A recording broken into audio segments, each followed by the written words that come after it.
Bing, bing, bing. We are live. Yes, we are live again, and this time we are live because we want to talk about Zayne and his busy life. How he's hustling with his full-time job and side hustle. Indeed. Um, so that's actually interesting that we decided to talk about this topic right now when you are really feeling that it's a bit too much for you, right? At the Yeah. moment, Yeah. that your body is sending you signals that, oh, fella, slow down because you are overdoing things or Yeah. something like that. Yeah. So yeah, do you want to add some more before we kick off with questions with interview? No, interesting you say that, because obviously we started talking about this because when we were talking about what to discuss in this episode, we said that, oh, why don't I talk about how I managed to juggle my side hustle whilst having a full-time job, but still maintaining my well-being. And now obviously I'm here sounding a bit like sick, so not sounding Mhm. very well because I'm having a bit of a cold.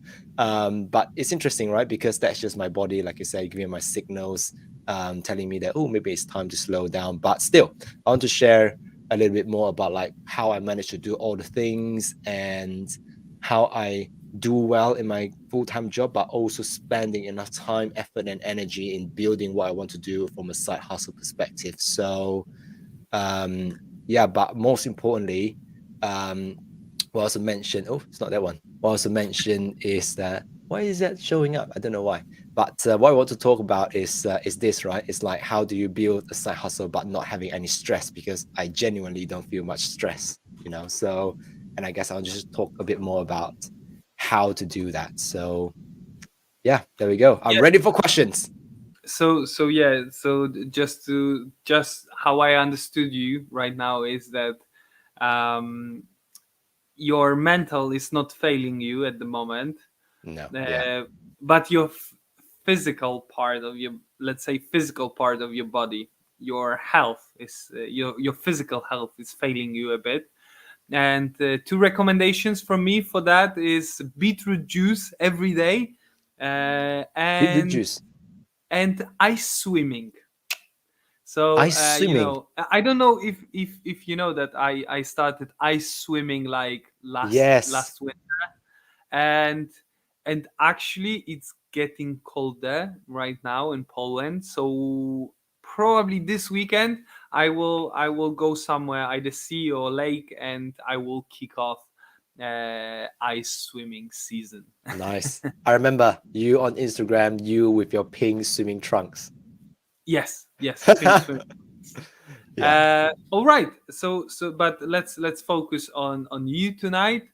Yep. So tell us, how do you find the right balance between side hustling, your full-time job, and let's say your sanity, your good mental health condition?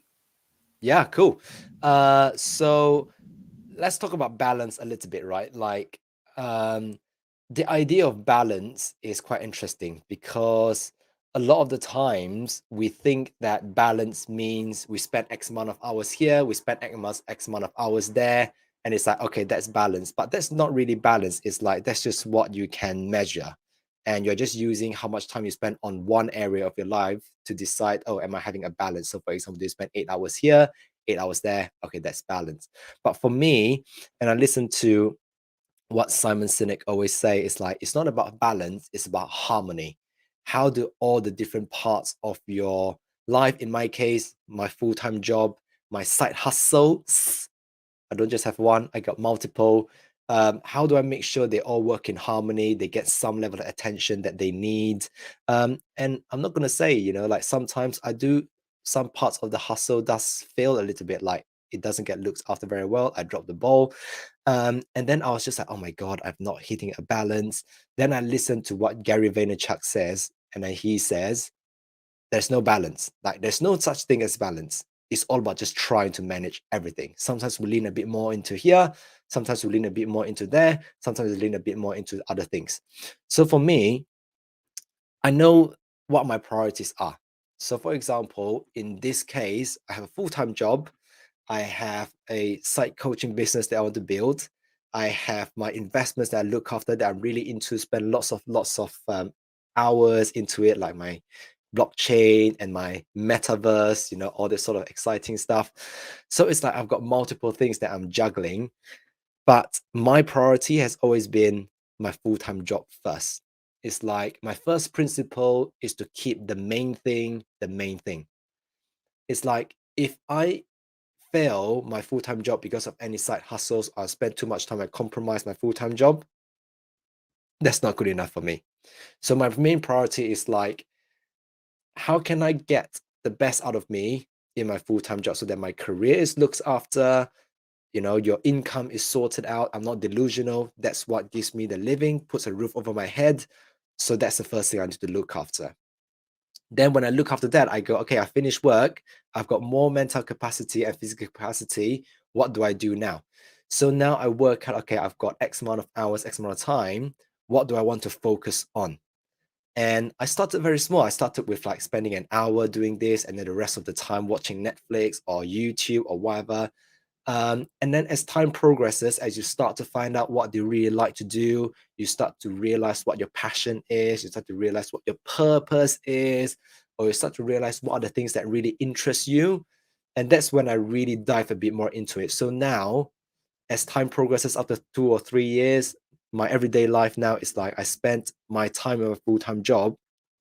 And then when I go to the gym, I go to the gym. Gym is also part of my hustle. Finish, get home, 6, 7 o'clock, finish dinner, 8, half 8. I'm straight into doing something until sometimes half 1 in the morning, go to sleep, and I wake up at about 7 o'clock. So I do that for like, especially recently, I do it for like a week or two. Um, and that's why I think now my body's saying, you need to rest. Um, but what I can tell you as well is that balance is not something I got it right in the first time. The first time for me, the balance is spending full-time job, watching some movies, some TVs or whatever, and then spend a bit of time building what I want to build.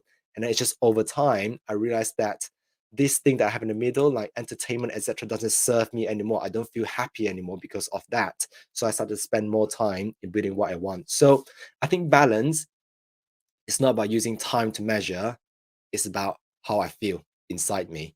Does the thing that I'm focusing on help me build towards who I want to become in terms of my identity, in terms of my vision? So I measure balance using how I feel. If I go to sleep, I wake up the next day, I feel like I'm on fire, I'm ready to go again, then I got good balance. But if I spend, X amount of time here, X amount of time there, but I wake up the next day, I think, oh, I think really badly of myself, or I beat myself up, then that's not good balance. I don't care how much time you spend on each area. So for me, the level of passion, energy, and joy, the feelings I feel is what helps tell me whether I'm striking the right balance there.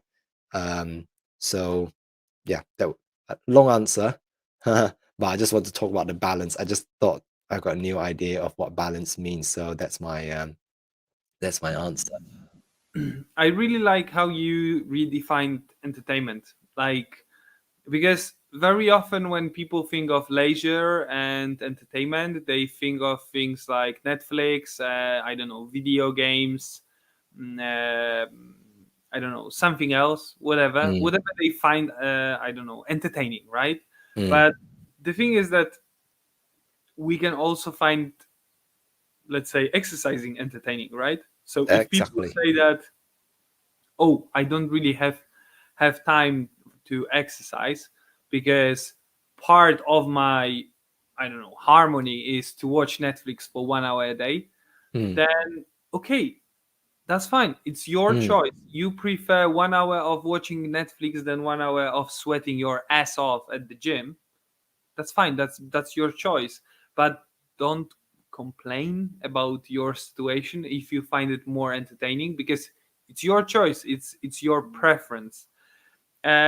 you know what my question here that appears to me right Mm, now, on based on what you just said, is that let's say you have this few areas in your life, and it's even harder for you because, like, for me, let's say I have three areas in my life at the moment. mm, So I have my business, mm. which is not fragmented into like several businesses. It's Yeah, just one business. yeah, It's sports, so my CrossFit thing, and it's my personal life. yeah. And I'm trying not to bring emotions from one area to another area. Mm, Sometimes it's hard for me to do it with my business and personal life. That's hmm. really hard because, like, Yeah, I think it's partially because of the fact that business and my personal life happens in the same it's physical connected. space Mm, because I work at home, right?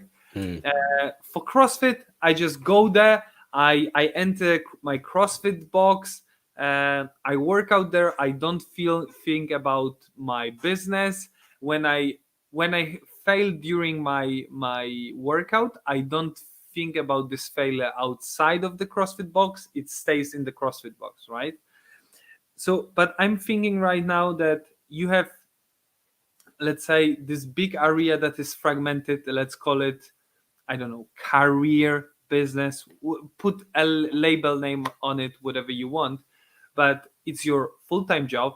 mm. It's your personal coaching side hustle. It's your cryptos, NFTs, uh, anything else. Like, probably these are your four main areas. And Yeah. how do you feel if you fail in one of those area and then you need to work on the other area? Does it affect your does it affect you? You mean from an emotions perspective? Yeah, like, and how you are able to perform. Let's say you had a failure at your full-time job, and then you coming back home, and you need to make some Mm. Ah, investment decisions regarding your cryptos or NFTs. Do you and you are let's be honest, you are pissed about the failure at work, okay. and can you, like, switch off and just focus on crypto NFTs at the moment? No. I think I'll be lying if I say yes, because I'm the same person at work or privately, or, I'm just like you, when if I have a failure in one area, it definitely affects other parts. But I guess the thing over here is how aware am I of the fact that I will or might be affected by what happened in the past.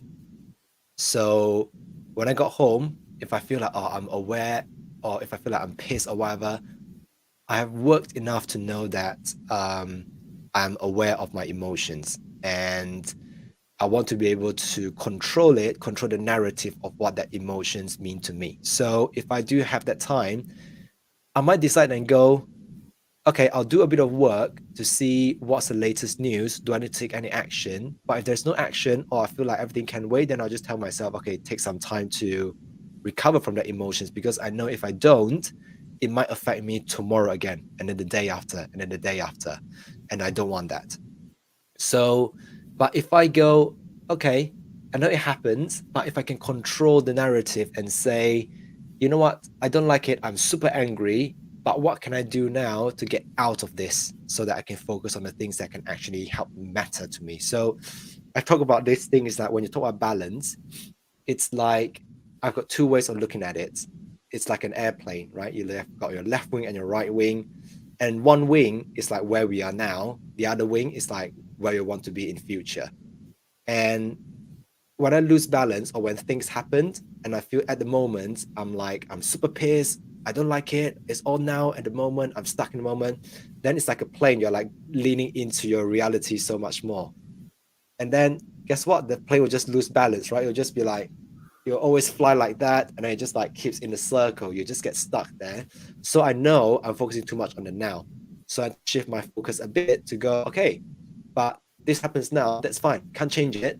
But where do I want to be 5 years from now, 10 years from now? And 5 years from now, when I look back, will this shit even matter in 5 years' time? It might not. And then I will go, okay, fine, let's focus on the thing that can make me feel worthwhile 5 years later when I look back. So then I will do that. I'll be like, okay, fine, let's just suck it up and crack on. It's not easy, but I try to tell myself that way. That's why having frameworks or having people to talk to, we talk privately as well. Having some personal development stuff that I do just helps train my brain to go that I'm aware of the emotions enough now that I try not to control it. It's like I can't control the anger. If I feel angry, I feel angry. But I can control how do I interpret that feeling. So because that's just a meaning of what the emotions felt. So yeah. Okay. Yeah.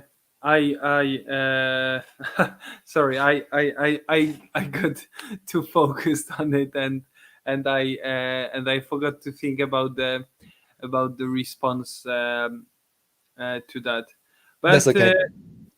do you have any, let's say, specific strategies for how you keep yourself uh, not stressed?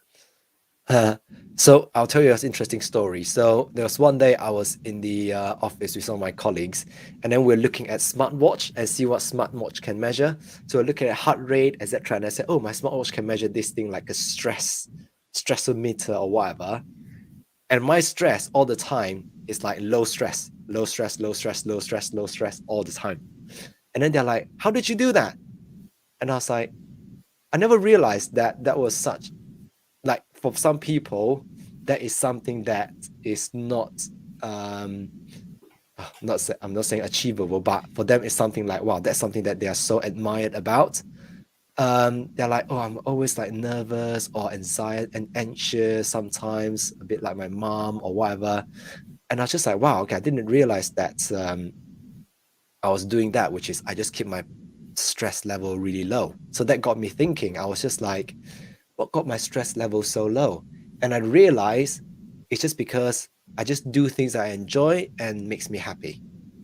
And that's it. And I think most people don't do that. You're going to say something? So I'm wondering, do you know how specifically does smart like Apple's Apple Watch show I, the stress level? Is it based on what, on like heart rate? I have no idea, and also I don't wear a an Apple Watch, so I don't know how they worked it Oh, out. okay. And you're right, it might not be scientifically proven to be the case, but it's just the fact that someone says something like this makes me think like, oh, that's interesting. Like I never thought about it that way. And also, quite frankly, um, if you ask me to rate myself like how stressed I am from 0, which is no stress, to like 10, super stressful, I'll probably say 2. Like it's like I do feel quite consistent about that. And I just think it's because I really enjoy the things that I do that brings me a lot of fun, a lot of joy, a lot of happiness. And I just feel great about doing the things that I'm doing. So it's like I know it's such it's such a typical answer, Mm-hmm. but it's true. Like, it's just true. So that's why I think finding the things that can really make you happy and that you really enjoy doing it, even if that means having less sleep, is the thing that you want to be working to. I have to disagree Go for it. Yeah. because I remember when I like few months back when it was Euro 2021.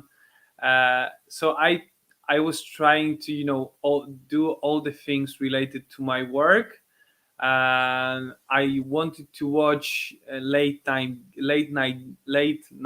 games, Mm, and then go to trainings in early in the morning. yeah. And I noticed that I'm not getting enough sleep and Yeah. I'm feeling shit. Yeah. So like actually sleep is one of the most important things for us to keep us not only in good physical shape but also in good mental shape, right? Yep. Because like if you um, I'm always telling everyone that uh, if they feel bad mentally, then they should like, and I can see that uh, they are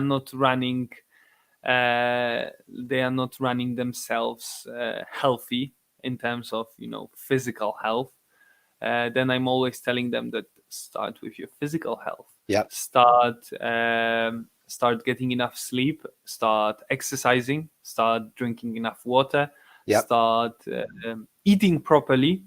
Like I think exercising it's important, but sleeping and proper eating, these are like the the, the very basic. You Yep. cannot expect that you will feel great if you go to gym, let's say even 5 times a week, but you sleep only 5 hours because you I don't know, party every night, and you eat shit because you go to Mackey's, kebab or whatever, pizza every other day. You cannot expect yourself to feel better just after starting exercising, right? Yep. Um, Yeah. so Maybe I should clarify. Like, I don't mean that I don't advocate not sleeping or sleeping not enough hours. Like, absolutely. Like, I have this here that reminds me to drink water, eat well, sleep better, move more, generate energy. Like, I say sleep more on here, so I yeah, want to do it. Um, but what I also think is important is that sometimes when you get that um, spark of inspiration, of like dream is there and you are really in the moment, I will also encourage you just write on it, because sometimes those moments of inspiration doesn't come a lot, and when it comes at inconvenient times, then I do it. And also, what I do is I just explore some of the hours that I'm doing. So, for example, obviously now I know that okay, I've compromised my sleep a little. Now I have to sleep back more. Then that's fine. I readjust again. But I think it's having the willingness and the openness to readjust. It's more important, because I realized when I go to bed at half 12 or 12, I was like, but wait, I'm in the moment. Like I want to, I've got something I need to squeeze a bit more out. So I decided to go for it, and I try and I squeeze them out. mm, So, but I completely agree with you. I'm not saying at all that you need to sleep less. Like, completely disagree. You can, don't do that. Um, and also the basics of like being healthy, looking after your physical health. I do it, and that I train, I eat super well. I try to drink lots of water. I don't drink enough, but I try to. So yeah, those things are still very basic and very important to give us the foundation to do the things that we want to do. I also wanted to say one more thing about stress, Mm, because I don't think that we should uh, consider stress as something 100% bad, because exactly. sometimes there is this portion of of positive stress that will just, let's say, keep us on our toes, so Hmm. keep us uh, driven. I don't like saying motivated, but driven, and determined, driven. uh, and I'm always like, one of the so one example that I can think of when stress was helping me, it seemed at the beginning that it was an obstacle for me, but then it turned out to be a boost for me. So when I'm thinking about my first CrossFit competition that I took part like 1.5 months ago, so I had 4 workouts during that competition, and before almost every workout, I was so stressed that like, you know, they did countdown like 10 seconds until the start of the workout. Like when the countdown started, I had a little bit of headache because of the amount of stress, you know. And but actually when it was, you know, one go, the stress was gone. But at the same time, because I had this stress just before it started, I was so focused during the workout, you know. It it helped me, like this stress before the start of the workout helped me to, you know, let's say switch off and don't think about anything outside. Like, thanks to this stress, I was in the moment, you know. Yeah. So I think if I remember this correctly, I agree. Like when you have stress, you're the there's a part of your brain where it's like a threat center. It's like it gets activated. So that's why people say you either have a fight or flight or freeze, right? You either fight it or you run away from it, or you just go, oh shit, I don't know what to do now. Whereas in your situation, it's like you have to do it. I don't care. Freaking go. And then you're like, okay, I have to fight it, right? But it's exactly that, which is when you have that level of stress or whatever, it's like, which one are you? Do you automatically fight, or do you fly away, or do you freeze and not do anything? Now, I think after I used to be just like fly away. I just like avoid it. I don't want to know about it. Like la la la la la. Don't tell me about it. Whereas now, when I hear something and I have a bit of like, ooh, a bit of discomfort and stress, I lean into it. I'm like, come on, let's explore this. Let's learn more. Let's try more. Let's do a bit more. And I think it's just having that switch, that mindset shift on shifting from one mode into the fight mode. Um, that's when the magic happens. And that's when your stress also disappear, because it disappears with action. It doesn't just disappear like, it doesn't just evaporate. When you act on it, it then changes. Just like when you go to your gym, it's like when you start doing the workout, the stress disappear, but the stress is there to generate the chemicals that you need to help you stay focused. So that's all the physiology stuff, obviously, but that's the reason why. And that's why I say I don't feel much stress nowadays. It's just because I know that I just do something about it. I can't just, I had enough of just think about it. I used to just think so much and I keep dwelling on the same idea over and over and over and over. And then when you don't do it after 2 months' time, you beat yourself up. You're like, oh, I said I was gonna do it, I didn't do it. It's like, stop it, you freaking shit. Like just do it. So that's why nowadays I take a bit more risk on certain things. I try things out.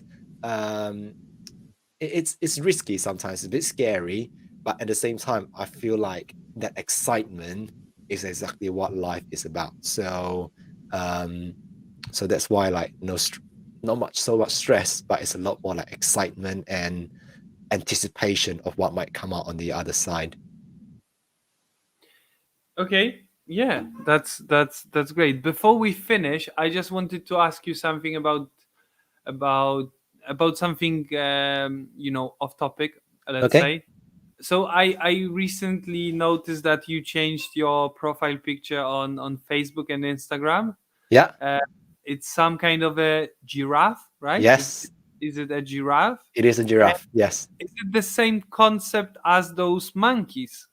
Are you part of some? Is it like, uh is there like hidden additional value behind that giraffe? Like, because I've heard that with these monkeys, you Yeah. are you are you are like, part of the club then, and Yeah. you can be like invited to some events and stuff like that, Yeah. right?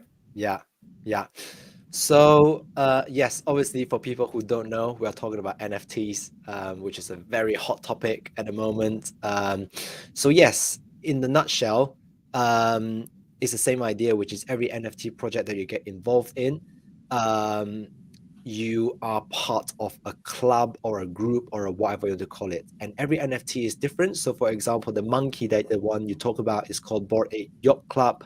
That was like the very first couple of very successful NFTs that's been launched, and you're selling it for like hundreds of thousands of dollars at the moment.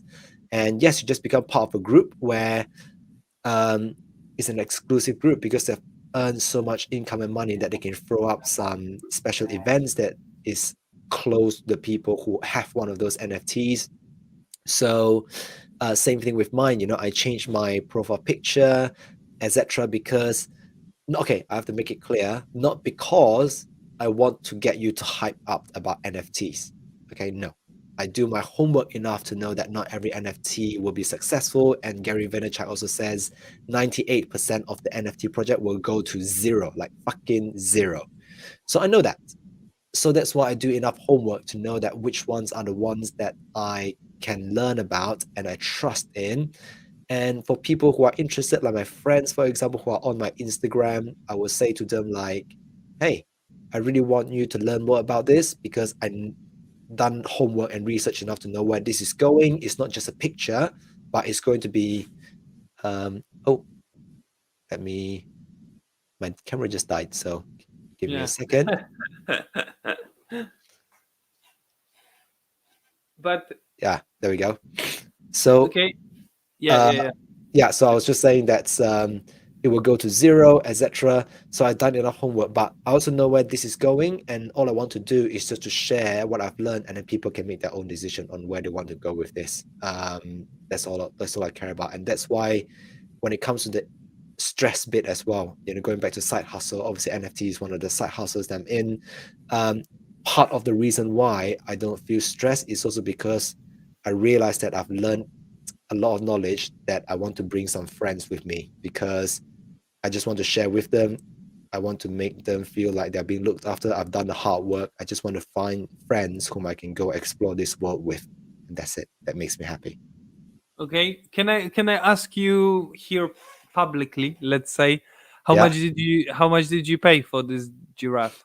This giraffe, it's probably about, oh my God, I need to think.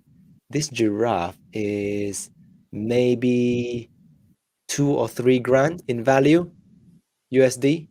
But I didn't actually pay that much because I was in that group early enough that I got some free um perks basically. So I got that. Yeah. So you paid less, right? Yeah, I Than paid less. But in value, it's gonna be 2 or 3 grand. amazing, amazing. Because I know that for the Board Ape Yacht Club they had to pay like 30,000, right? Yeah, Is that hundreds of correct? thousands. Exactly. And by the way, I think this is the thing, which is um this is giraffe is special because it is part of the original group. So there's only 100 in the world. But most projects are like 10,000. So for example, the monkey that you're talking about, that's 10,000, but it's just because it's got so much attention that its value grow. So there are still a lot of projects that is accessible at $200 or $300. You know, it's absolutely doable. But then again, having one doesn't mean that it will be successful. So you have to do the work and make sure that um, whatever you get is worth value from your perspective. It's a bit like buying a pair of trainers, you know? You don't buy a trainers thinking that it will go out in value. You buy it because you like it, and I buy it because it's a great bunch of people that I'm interacting with. It's like a great community. So, and you learn a lot about NFTs and where the future is going. So, which is something I'm passionate about. Okay, great. I think we will finish for today, right?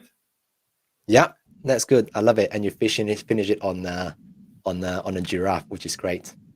Yeah. All right. I hope everyone who watched us, or who will watch us, or who will listen to us on Spotify, Apple Podcasts, Google Podcasts, wherever, I hope you got something from this podcast, from this live cast. I hope you will join us more often for live sessions, because we would really appreciate some more engagement from your side. We would like to ask some questions, build a relationship with you, really, and hopefully, one day. The Newborn Hustlers show will become a community as well. Maybe we will not be NFT based or anything, Who knows? uh, but we really care about community aspect of everything we do. Actually, community is important.